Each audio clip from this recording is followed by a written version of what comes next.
देखो ये जो हमारे पास चीज़ें है ना, ये लाल जो है, लाल अलामत, इसका मतलब है कि हम पर कर्ज है ना, यानी ये नफ़ी है, माइनस, इसको माइनस समझेंगे लाल वाले को, है ना। और ये जो है ये प्लस है, यानी जमा की अलामत है, यानी ये इतने पैसे हमारे पास है। समझ में आ रहा? हाँ। अब अगर हमको एक मिसाल हल करनी है, जैसे -3 जमा 4 बराबर क्या। अब ये मिसाल हल करने के लिए हम ये टेबल लेंगे।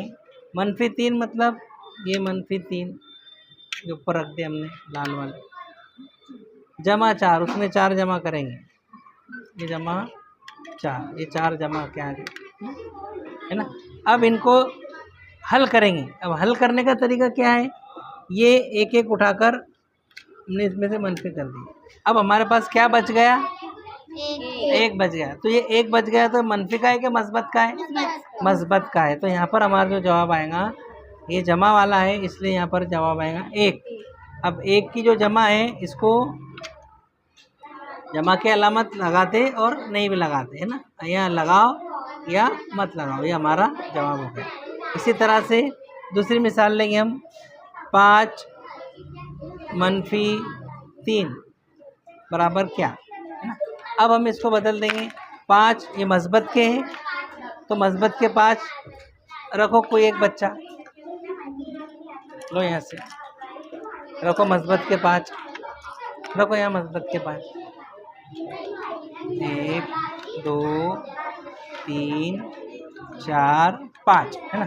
अब क्या ये मनफी के 3 रखो, एक मनफी के 3 उसके नीचे, 1 2 3, है ना।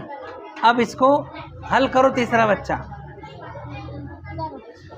कैसे करेंगे, यही करो, यही रखो, 1 2 3, कितने बचे, 2। ये जो बच गए ये काहे के, मस्बत के। तो यहाँ क्या लिखेंगे हम, हमारे इस पे लिखेंगे हम ये वाले 2, और मस्बत के यानी अलामत नहीं आएगी। अब तीसरा हिस्सा,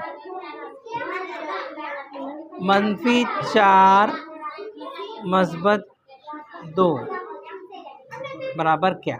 अब इसको हल करेंगे, करो एक बच्चा कोई भी, -4 ऊपर क्या लिखना है, ये -4 2 3 4, है ना, जमा 2 1 2।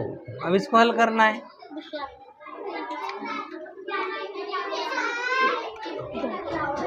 ये 2 कर्ज चुका दिए हमने, अभी क्या हो गया, 2 कर्ज बाकी है, शाबाश।